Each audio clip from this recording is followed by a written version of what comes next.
Hi friends, welcome to Devi's kitchen. இன்றைக்கி நம்ம என்ன வீடியோவில் பார்க்க போகிறோம்னு பார்த்தீங்கன்னா, அந்த காலத்தில் ராஜாக்கள் சாப்பிடக்கூடிய அரிசி வந்து பார்த்திங்கன்னா கருப்பு கவுனி அரிசி தாங்க ரொம்ப சாப்பிடுவாங்க. ஏன்னா அது அவ்வளோ சத்துக்கள் நிறைஞ்சது.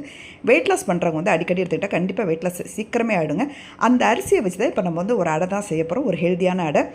இந்த அடைக்கு வந்து பார்த்திங்கன்னா துவரம்பருப்பு ஒரு 100 கிராம் எடுத்துருக்கேன், பாசிப்பருப்பு ஒரு 100 கிராம் எடுத்துருக்கேன், இட்லி அரிசி 100 கிராம் எடுத்துருக்கேன், அதுக்கப்புறம் வந்து கருப்பு கவுனி அரிசி ஒரு 100 கிராம் எடுத்துருக்காங்க, அப்புறம் 10 காஞ்ச மிளகாய். இதை சேர்த்து நம்ம வந்து 8 மணி நேரம் ஊற வச்சேன். ஊற வச்சதுக்கப்புறம் நான் கிரைண்டரில் அரைச்சி எடுத்துக்கிட்டேன். இதுக்கு தேவையான உப்பு சேர்த்துக்கலாம், சேர்த்து நல்லா மிக்ஸ் பண்ணிக்கலாம். இப்போ மூடி வச்சிடலாங்க. ஒரு 6 மணி நேரம் கழிச்சு பார்க்கும்போது மாவு நல்லா பொங்கி வந்திருக்கும்.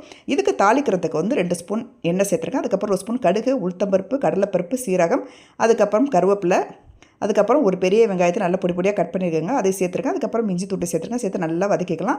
இது கூட வந்து பார்த்திங்கன்னா மிளகாய் பொடி 1 ஸ்பூன் சேர்த்துருக்கேன், மஞ்சள் பொடி 1 ஸ்பூன் சேர்த்துருக்கேன். இதை சேர்த்து நல்லா மிக்ஸ் பண்ணிக்கலாம். கொஞ்சம் பெருங்காயம் சேர்த்துருக்காங்க.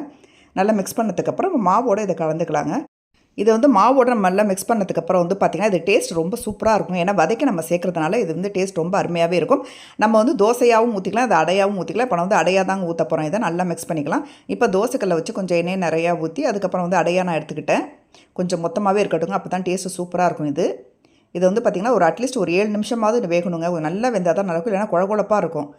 நல்லா ரெட்டிஷாக இருக்குது பாருங்கள். நல்லா திருப்பி போட்டதுக்கப்புறம் மறுபடியும் வந்து பார்த்திங்கன்னா தோசை பதத்துக்கு நான் ஊற்றுறேன். நல்லா மெலிசாக ஊற்றின பாருங்கள். அடுத்தது எவ்வளோ சூப்பராக வந்திருக்கு பாருங்கள். நல்லா ரெட்டிஷாக இருக்கும் திருப்பி போடும்போது. எப்போதுமே இட்லி தோசை செஞ்சு சாப்பிட்றதுக்கு பதிலாக இந்த மாதிரி சிறுதானியத்தில் நம்ம டிஃபன் செஞ்சு சாப்பிடும்போது ரொம்பவே நல்லாயிருக்கும். இன்றைக்கி வந்து பார்த்திங்கன்னா நான் அடை ஊற்றிட்டாங்க. இதுக்கு வந்து சைட் டிஷ் என்னன்னு பார்த்தீங்கன்னா தக்காளி சட்னி தாங்க வதக்கி வச்சு அரைச்சிருக்கேன். இது ரொம்ப டேஸ்ட்டாகவே இருக்கும் இந்த தோசைக்கு. அதுக்கப்புறம் வந்து புதினா சட்னி அரைச்சிருக்கேன். இது ரெண்டுமே வந்து பார்த்திங்கன்னா அந்த தோசைக்கும் சரி இந்த அடைக்கும் சரி அவ்வளோ டேஸ்ட்டாக இருக்கும். நீங்களும் அந்த மாதிரி வீட்டில் ட்ரை பண்ணி பாருங்கள். கண்டிப்பாக அந்த வீடியோ உங்களுக்கு ரொம்ப பிடிச்சிருந்தா மறக்காமல் லைக் பண்ணுங்கள், சப்ஸ்கிரைப் பண்ணுங்கள், பெல் ஐக்கானை கிளிக் பண்ணுங்கள். தேங்க்யூ.